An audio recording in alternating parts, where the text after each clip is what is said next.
away from me. You ain't gonna do nothing but get yourself in trouble, bro. I have a restraining order on you. Call the police. That's my police.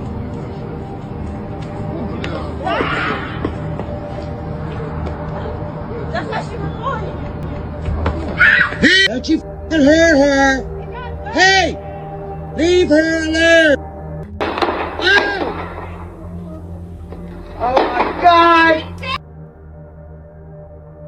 That was real footage of a 27-year-old mother running for her life through her own apartment parking lot.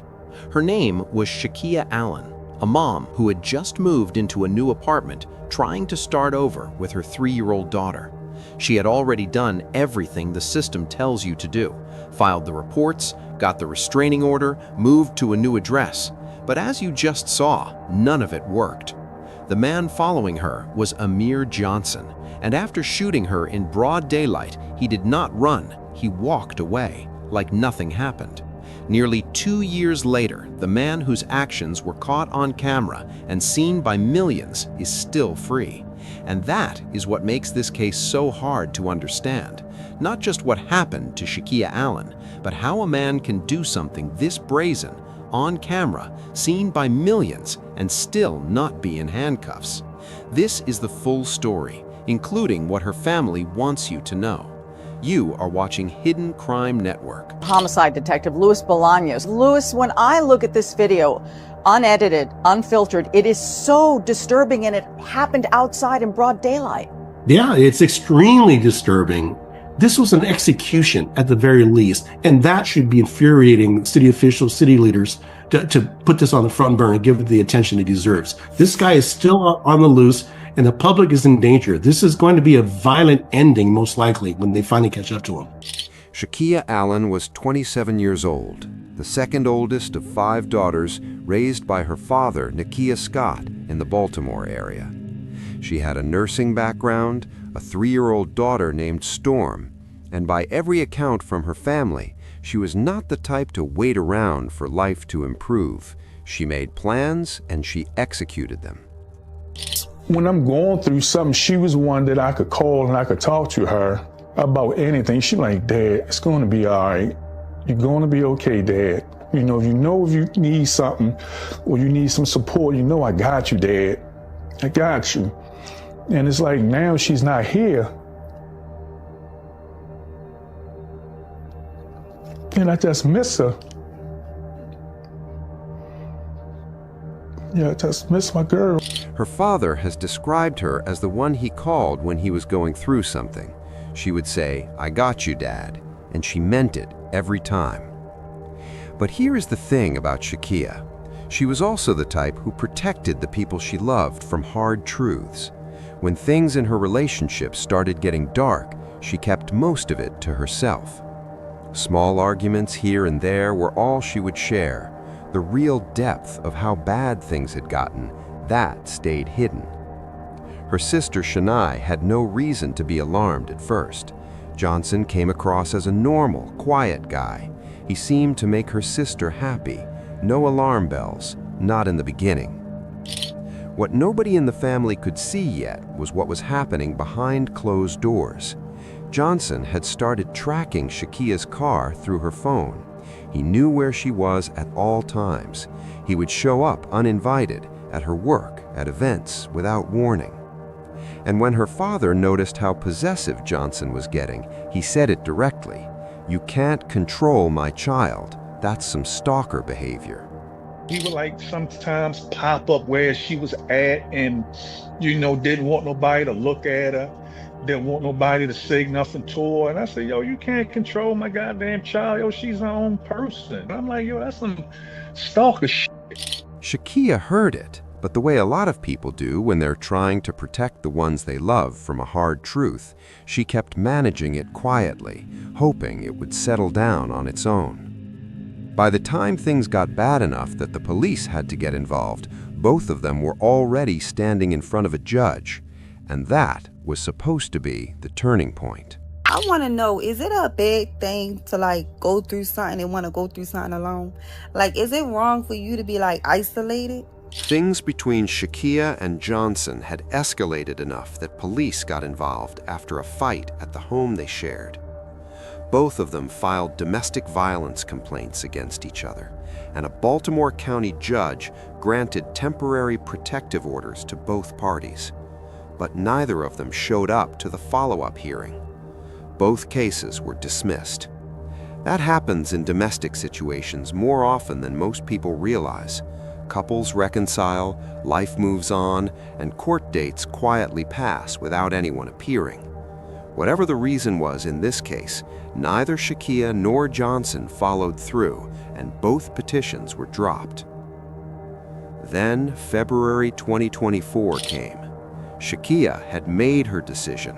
She was done, and she started moving her things out of the apartment they shared. The process turned physical, and Shakiya called the police. Officers arrived and found Johnson with a legally registered handgun holstered at his waist. He had not drawn it. He agreed to let police secure it, but he was still charged with misdemeanor assault and given a court date, April 29th, 2024. Shakiya did not wait around. She moved into the Renew complex on Whitelaw Place in Parkville, started saving money, and was working toward buying a real home for herself and Storm. As far as she was concerned, she had already done the hard part. April 29th would come and go, but 8 days before that court date, he made a choice that no courtroom would be able to undo. It was a Sunday afternoon, around 3 o'clock. Shakiya was in the parking lot of her apartment building, going about her day. Nothing unusual, no reason in the world to think anything bad was about to happen. Then, Johnson showed up. Get away from me! You ain't gonna do nothing but get yourself in trouble, bro. I have a restraining order on you. Call the police. That's my police.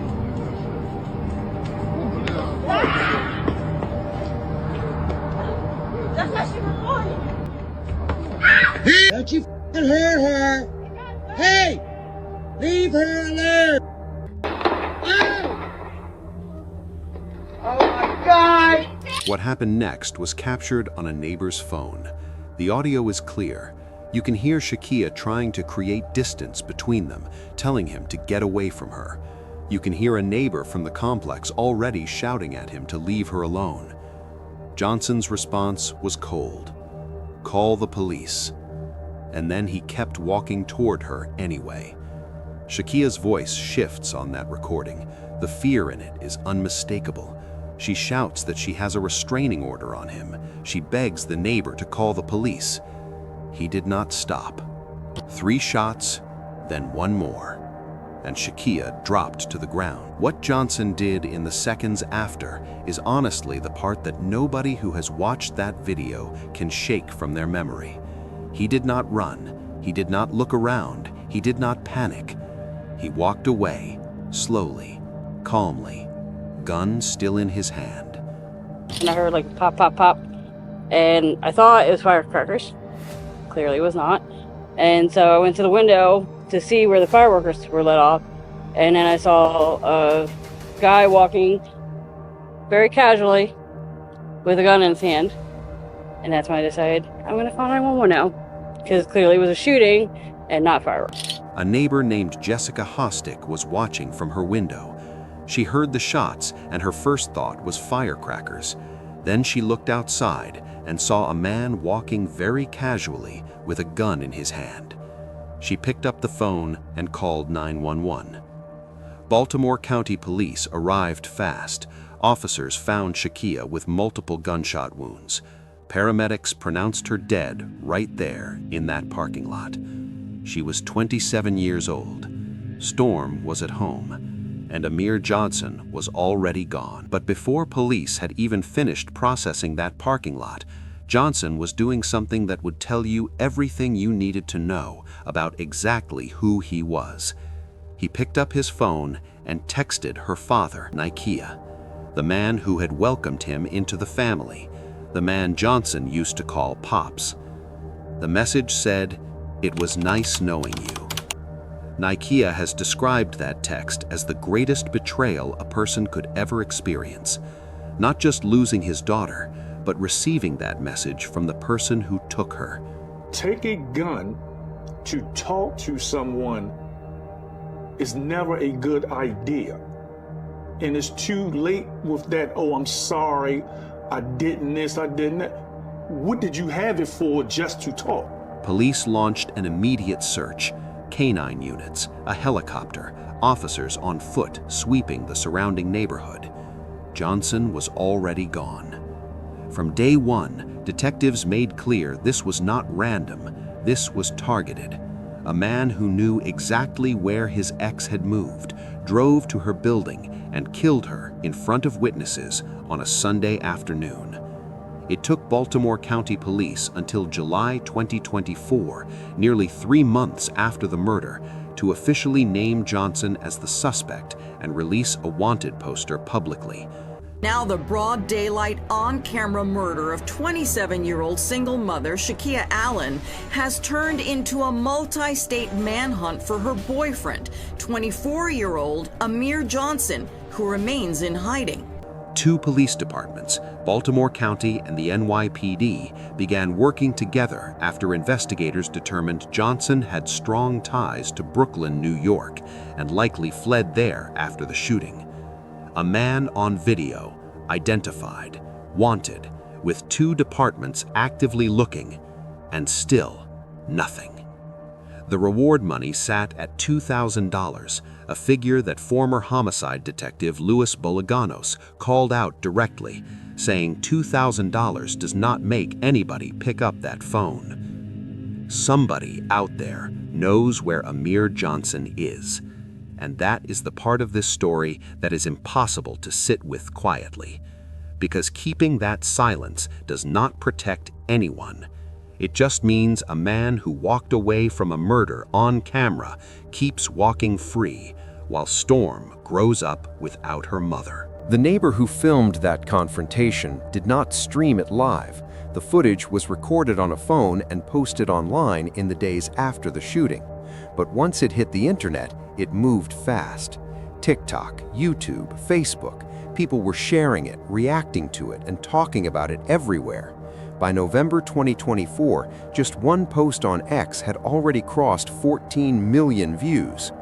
For Shakiya's family, that attention came with its own kind of pain, sitting right on top of everything else they were already carrying. Her sister, Shanae, said the family had to stay completely off social media for weeks after the shooting because the video of Shakiya dying was showing up everywhere they turned, every platform, every scroll. I just wish that they would search for him like it was their own daughter, their own child. You know, imagine, this happened to you, how you would want someone to find the person that did that to your sister, your daughter, whoever is, close to you. I just wish that they could put way more pressure because we know that they are capable of it. There are many cases where this would have never happened. It would have been solved, and getting the public on it and the public also applying pressure to the police department matters so much because it helps make significant progress in cases like this where you see things fizzle out. And, I think a lot of people probably also assume that he was caught, and I think that's also a big part of the problem as well. That is something worth sitting with for a moment. 14 million people watched Shakiya Allen get killed. And while that visibility helped keep the case in public conversation, it also meant her family could not grieve privately. The worst moment of their lives was on a loop for the entire internet. The video also sparked a debate that spread just as fast as the footage itself.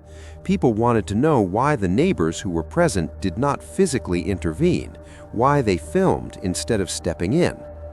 Amanda Rodriguez, who runs Turnaround, a Baltimore County organization that works with domestic violence survivors, addressed it directly. She said people are quick to reach for their phones, but slower to call 911 or find a safe way to engage. She also pointed out that posting the video publicly, while it helped with the investigation, caused real and ongoing damage to the people Shakiya left behind. There is no clean answer to the bystander question, but the conversation it started was one that needed to happen. What the public could not understand, and what Shakiya's family was asking loudly, was something else entirely. If the whole world could see his face, why was Amir Johnson still free? The video put on social media is troubling. What happened to this 27-year-old woman is extremely disturbing. It's horrific. It's appalling that someone would do something like that to someone openly in public, the way this crime was committed. Right now, the investigation is ongoing. Of course, as you see, we have a suspect. It's pretty apparent who it is. Our detectives are doing everything they can to track down the suspect and to bring him in. I think in this case there was an interim order here. It's my understanding that they had a hearing back on April the 15th, and no one showed up for that order. And of course, it was thrown out, and only some 6 days later, he murders her. At Shakiya's funeral, her 3-year-old daughter Storm looked up and said, "I don't have a mommy no more." Storm is 3. When she was at the funeral, he and her said, "I don't have a mommy no more." And of course, that made me cry.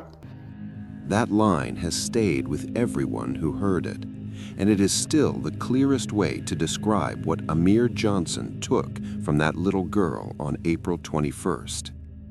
Storm is now being raised by Shakiya's family, her grandfather Nakia and her aunt Shanae.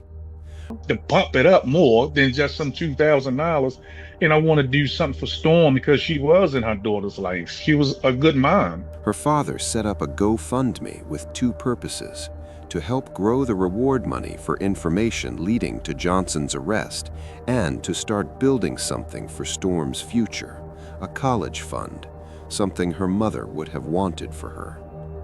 Nakia has been vocal more than the reward. He has spoken publicly about the lack of communication from investigators. He does not know which detective is assigned to the case. He has never been brought in to sit down face to face. For a father who lost his daughter and is helping raise her child, that silence from the people supposed to be working the case has been its own separate wound. The lack of investigation is definitely really frustrating. And that's why, it's definitely our hopes to remind people, we do still care. We miss her. We feel her absence every day. We might not, of course, talk about it every day, but we feel it every day. It's not something that's always easy to bring up. For me personally, I'm supposed to have 7 sisters. I've always had her, so I feel that hole, where my sister's supposed to be every single day, and the least we could do is get justice for her, is how I feel, because I know if it was any one of us, she'd be fighting hard every day, for us. So that's how I feel. Shanae has been one of the loudest and most consistent voices keeping this story in front of people. She said something that is worth really thinking about. "My sister had the courage to leave. She moved out, saved up, chose to save herself. And to know that her story was cut short at a time where she felt like she was just beginning, that is devastating." She has also been careful to say that she does not want people to look at what happened to Shakiya and decide that leaving is too dangerous to risk. Staying carries its own deadly risk. Shakiya made the right choice. What happened to her was not the consequence of that choice. It was the consequence of who Johnson chose to be. Shanae put it plainly. It is hard to even try to heal when he is still free. Justice has not been served, and I feel like the first step to processing your grief is having some sort of justice. Nearly 2 years later, that first step still has not come. Now, police are asking anyone with information or that can help in this investigation to contact Baltimore County homicide detectives or Metro Crime Stoppers. Reporting live from Towson, Barry Sims, WBAL-TV 11 News. As of early 2026, Amir Johnson remains a fugitive. The first-degree murder warrant is still active. The reward is still $2,000. Baltimore County detectives and the NYPD are still working the case, operating on the belief that Johnson fled to the Brooklyn area after the shooting. 2 police departments, a murder on video, 14 million views, and no arrest. Former homicide detective Louis Balagano said it plainly: "A man does not stay hidden this long on his own. Somebody has been putting a roof over his head, giving him money, or keeping their mouth shut when they should have been on the phone with police a long time ago." You've worked a lot of cases like this. What do you do when you cannot find the suspect? Well, I think this is screaming for community involvement. And one of the things that really shocks me in this, I think is just downright disrespectful, is the fact that the reward is only $2,000. I think that it takes a community effort. $2,000 is not going to make anybody pick up that phone, but this case is starting to get to the point where it's going to take a phone call to catch this guy. Do you think he gets caught because he makes a mistake or because someone turns him in? I think it's going to be a little bit of both. I think he's going to trust the wrong person, and they're going to turn him in. As always, thank you, Louis, for your insight. Thank you. And whoever those people are, they need to understand what they are actually choosing. They are not protecting a friend. They are helping a man who killed a 27-year-old mother stay free, while her daughter grows up asking questions nobody should have to answer. If you have any information on the whereabouts of Amir Johnson, contact Metro Crime Stoppers at 1-866-756-2587. You can remain anonymous. The tip line is open. Shakiya Allen deserved better. Storm deserves justice. And this case will not be forgotten until someone finally makes that call. Cases like this stay with you because Shakiya did not die from a lack of trying to protect herself. She filed the reports. She got the orders. She moved. She was building something new. Sometimes the most dangerous moment in an abusive relationship is the moment you decide to leave. Not because leaving is wrong, but because for some people it is the moment they lose control, and they cannot accept that. Shakiya Allen lost her life at the beginning of her next chapter. Her family is still living in the space between grief and justice, waiting for a day that has not come yet. Like and share this video. Someone knows where he is. Don't forget to subscribe for more information. Stay safe, stay wise, and thank you for joining us today. See you in the next story from Hidden Crime Network. Bye for now.